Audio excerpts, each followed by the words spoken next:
গতকাল নীল নদের কিছু জমি আমুন মন্দিরের নামে বাজেয়াপ্ত করা হয়েছে এবং আজ কিছু যুবতীকে গরিবদের মহল্লা থেকে জোরপূর্বক ধরে আমুন মন্দিরে নিয়ে যাওয়া হয়েছে আলী জনাব। তাদের সহধর্মিণী হিসেবে নিয়ে যাওয়া হয়েছে, এটা নতুন কোনো ঘটনা নয়। যুবতী কন্যাগণ সবসময় নিজেদের ইচ্ছা অনুযায়ী সহধর্মিণী হয়েছে, বাধ্যতামূলক নয়। সত্য হলো ওদেরকে খাদেমদের কামনা বাসনা চরিতার্থ করতে নেওয়া হয়েছে, আমুনের জন্য নয়। ভেবে দেখো, ওই প্রাণহীন পাথরের সহধর্মিনীর কি প্রয়োজন? আপনাদের উচিত নয় তরুণ উত্তরাধিকারীর সামনে আমুন ও তার খেদমতগারদের এভাবে নিন্দা করা। এতে তার ঈমান নষ্ট হতে পারে, ঈমান নড়বড় হতে পারে। ঈমান? মন্দিরের খাদেমদের এসব খারাপ কর্মকাণ্ড সম্পর্কে আমাদের সন্তানগণ অবগত হলে তার ঈমান নড়বড়ে হয়ে যাবে? তার মানে কি তার সত্য জানবার দরকার নেই? আমার কথা হচ্ছে, তার ভালো এবং মন্দ অবশ্যই জানা উচিত। তারপর সে নিজেই ঠিক করবে সে কোন খোদার ইবাদত করবে। আমি নিজেও আমুন ও তার খেদমতগারদের সম্পর্কে জানতে আগ্রহী। তাছাড়া এই কথাগুলো আমার জন্য নতুন নয়। অবশ্যই তুমি যেমন তাদের ভালো দিকটি দেখেছ, তেমনি তাদের নির্লজ্জ কার্যক্রম বিশ্লেষণ করবে। তোমার আম্মাজান তাদের দ্বারা এতটাই প্রভাবিত যে প্রকৃতপক্ষে হুকুমত এবং সাম্রাজ্যের বিষয়ে তার কোনো চিন্তাই নেই।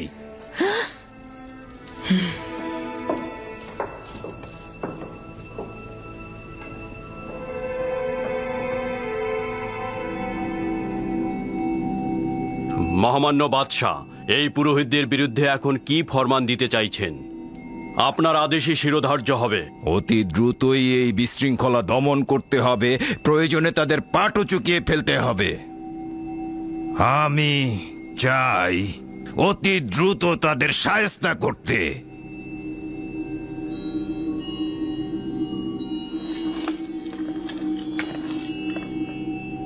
আব্বাজান, আমাদের যে সকল সৈন্যবাহিনী রয়েছে তারা কি কাজের জন্য যথেষ্ট? তারা জনগণকে নাজেহাল করে ফেলেছে।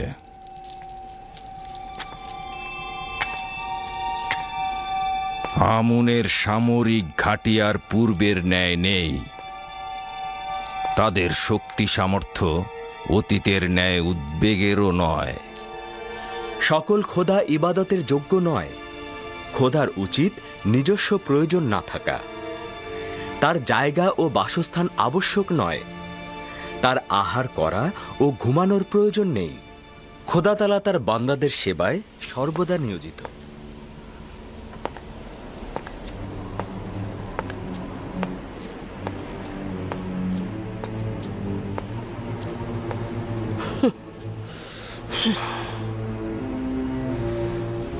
আমি অতিষ্ঠ হয়ে গেছি। কি চাও তুমি? দিন রাত এভাবে কেন অনুসরণ করছো? কিছুই না, আপনি ভুল বুঝছেন। আমি আপনাকে ভালোবাসি জন্যই সবসময় আপনার খেদমতে হাজির থাকি আমার বানু। আর আপনি যদি সেটা অপছন্দ করেন তাহলে এখন থেকে আমি সেটা আর করব না।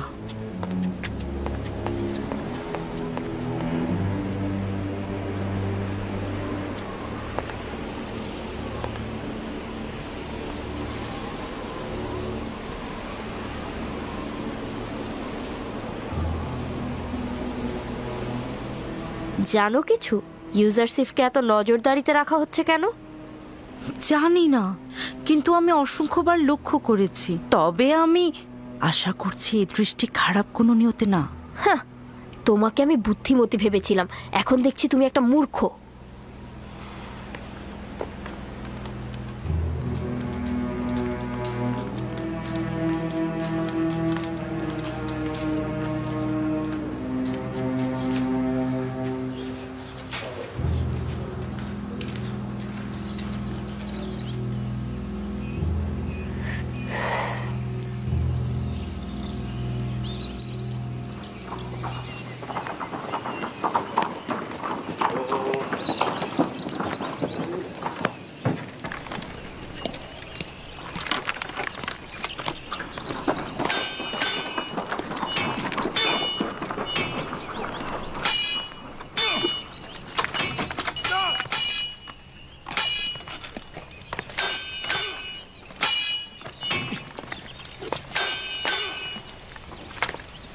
দরুদ খোদাবন্দেগার পুতিফারের উপর। দরুদ মিশরের প্রধান সেনাপতি আলী জনাব পুতিফা। তোমাদের উপরেও দরুদ, রুদামুন ও ইউজারসিফ।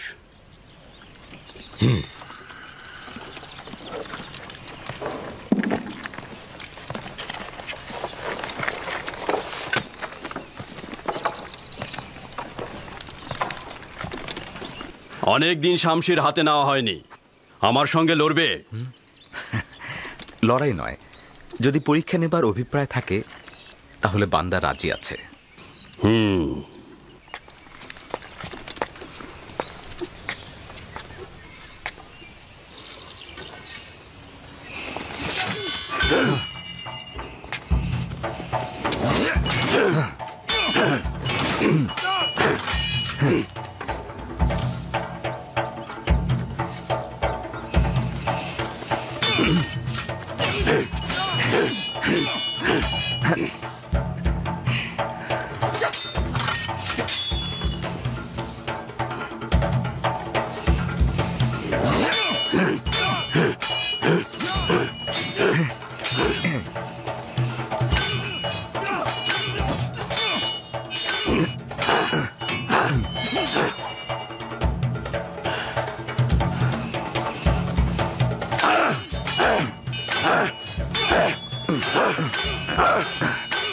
আমেনহোতেপ মন্দিরের পুরোহিতদের বিরুদ্ধে লড়াই করতে চাইছেন।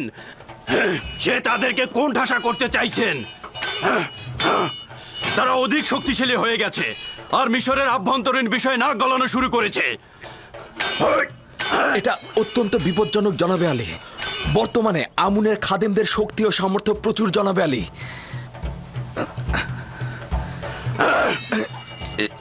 সে নিজেই এই সিদ্ধান্ত নিয়েছে আর আমাকে আদেশ দিয়েছে সৈন্য সমাবেশ ঘটাতে।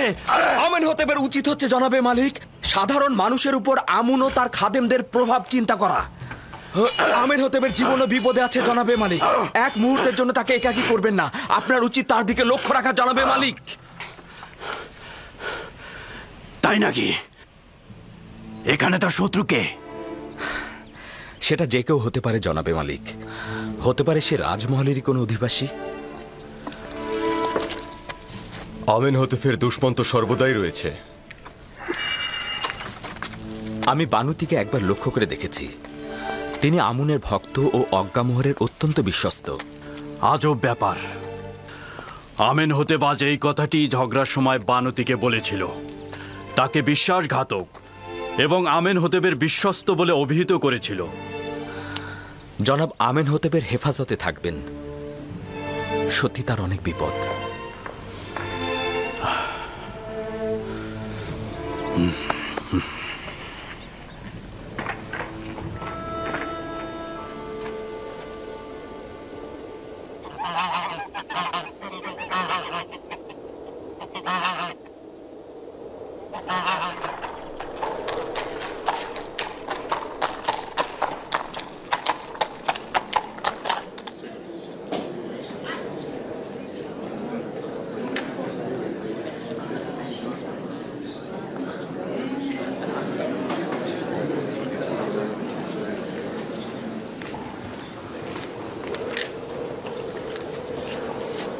বানুতির খাদেম আপনার জন্য বার্তা পাঠিয়েছেন ধর্মগুরু।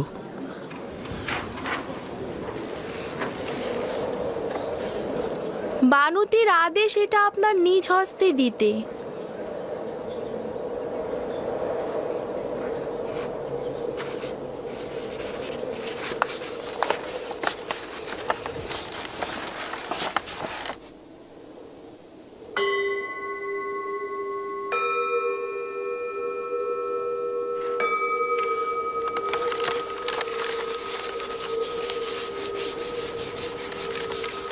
আমার পক্ষ থেকে বানুতিকে শুকরিয়া জানাবে।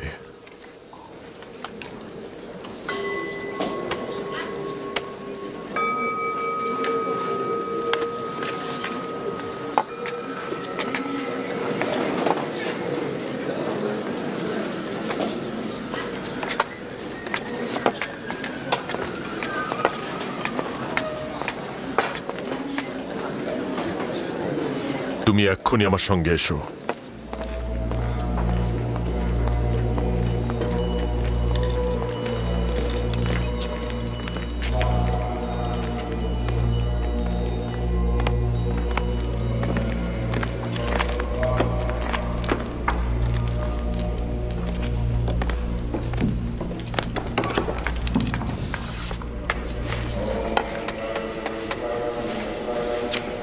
আলী জনাব, কিছু ঘটেছে?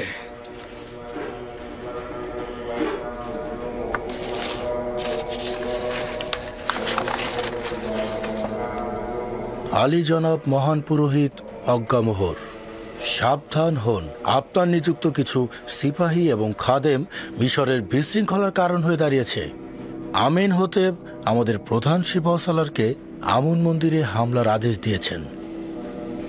উত্তম হচ্ছে ঔদ্ধত্যপূর্ণ আচরণ ও গোলযোগ সৃষ্টি বাদ দিন এবং আমিন হোতেবের পদক্ষেপ গ্রহণের পূর্বেই ক্ষমা প্রার্থনা করে এই বিবাদের আগুন এখানেই নিভিয়ে ফেলুন। তাহলে এখন কি করব? আমরা কি ক্ষমা চাইব? বানুতি অত্যন্ত চতুরতার সাথে আমাদের বিপদ সম্পর্কে সচেতন করেছে, অথবা সহজ সরল মনে তার স্বামীর বিরুদ্ধে গুপ্তচর বৃত্তি করেছে এবং তার নকশা সম্পর্কে আমাদের সচেতন করেছে। যাই হোক না কেন, বিপদ কিন্তু আমাদের সম্মুখীন। ঠিক আছে, কিন্তু জনাব এখন কি সিদ্ধান্ত নেবেন? আমাদের উচিত হচ্ছে এখন আমেন হোতেফের দরবারে গিয়ে ক্ষমা প্রার্থনা করা এবং বিপদ এখানেই থামিয়ে দেয়া, অথবা সচেতনতার সাথে দুশমনের হামলার জন্য প্রস্তুত হওয়া এবং লড়াই করা। আমি দ্বিতীয় পথ পছন্দ করি। ক্ষমা প্রার্থনা আমুনের মন্দিরের জন্য তুচ্ছতাচ্ছিলের সামিল। তাছাড়া এতে আমাদের দুর্বলতা প্রকাশ পাবে। দুশমনের হামলার পূর্বেই হামলা করা উচিত। তুমি কি করে বুঝলে যে আমরা ওদেরকে হামলা করলেই বিজয়ী হব? যদি পরাজিত হই তাহলে? আমি ক্ষমা প্রার্থনা ও সন্ধিকে অতি কার্যকরী মনে করছি জনাব। আমি হামলার ব্যাপারে একমত, তবে ওইভাবে নয় যেইভাবে আমেন হাতেফ বলেছে।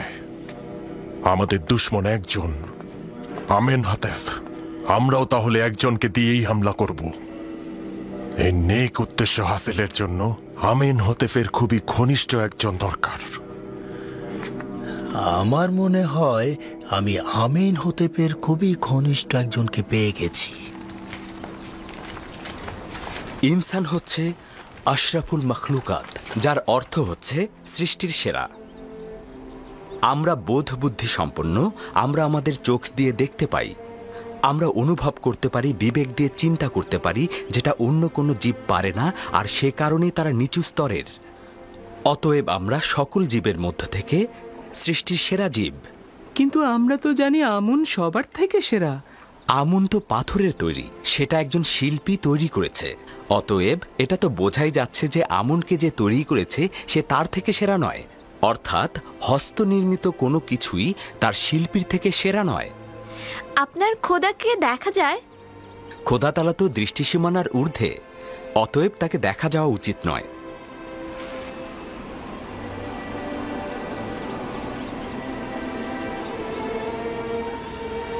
সে একজন বিজ্ঞ ও প্রজ্ঞাবান, শিক্ষকের গুণাবলী সম্পন্ন।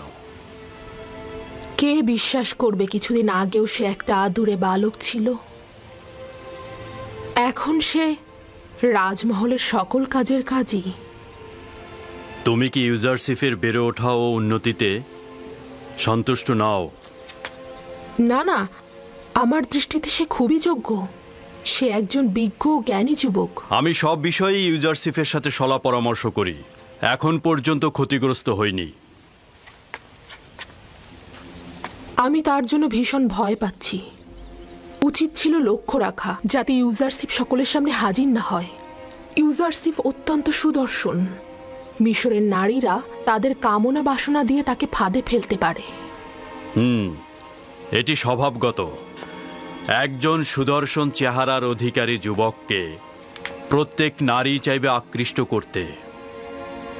যদি তার রাজমহলের বাইরে যাতায়াতের অনুমতি থাকত, তবে এতদিনে হাতছাড়া হয়ে যেত।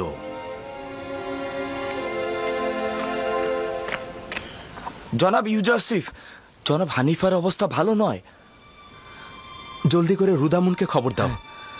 বাচ্চারা তোমরা এখানে বসে থাকো, আমি জলদি ফিরব।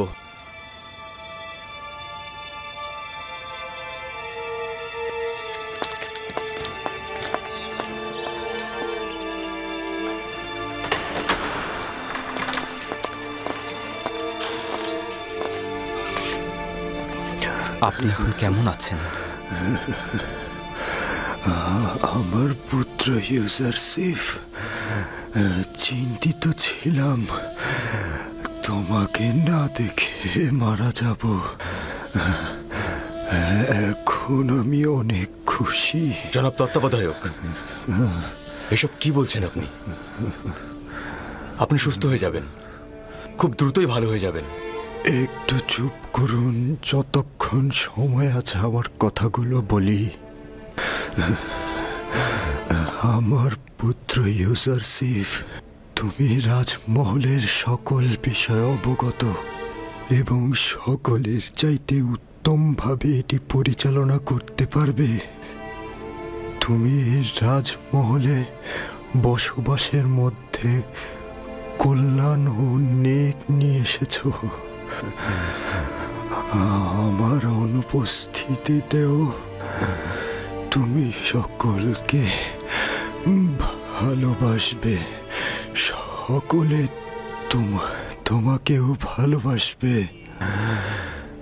তুমি এই জায়গাটি সঠিকভাবে পরিচালনা করবে। নিশ্চয়ই আপনি খুব দ্রুত সুস্থ হয়ে উঠবেন, আর অবশ্যই আপনার উপস্থিতিতে নিয়ামত সফল কাম হবে। কি ব্যাপার, তোমার কি হলো হানিফার? আমাদের রাজমহলের তত্ত্বাবধায়কের অবস্থা এখন কেমন? জনাব পুতিফার, অভিনন্দন এই কারণে যে শেষ মুহূর্তে আপনার সঙ্গে দেখা হচ্ছে। রাজমহলের অধিবাসীগণ ইউজারসিফকে পছন্দ করে আর নিঃসন্দেহে তার ফরমানের প্রতি অনুগত পোষণ করবে। আমি আশা করব যে ইউজারসিফের বয়স কম হলেও তোমার জায়গায় আমি তাকেই নির্বাচিত করব। রাজমহলের কার্যাবলী নিয়ে আমি চিন্তিত নই, আমি চিন্তিত তোমাকে নিয়ে। আশা করি তাড়াতাড়ি সুস্থ হয়ে যাবে।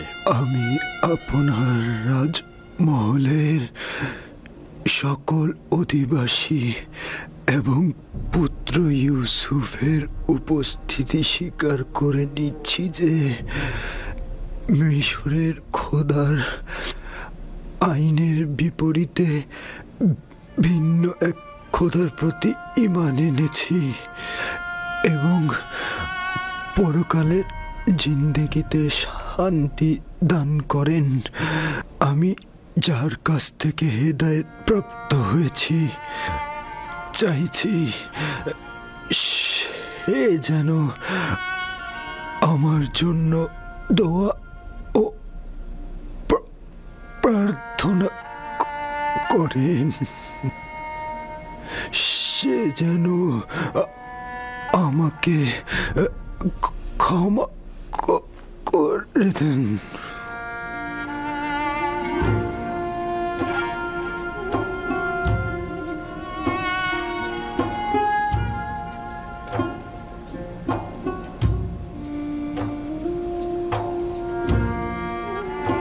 হে খোদা তাআলা, জনাব হানিফারকে তোমার রহমতের ছায়া স্থান দাও। আমি আরো একবার সহানুভূতিশীল একজন পিতাকে হারালাম। হানিফার একজন মহান ও দয়ালু ব্যক্তি ছিলেন। আমি আশা করছি পরকালেও তিনি শান্তিতে থাকবেন।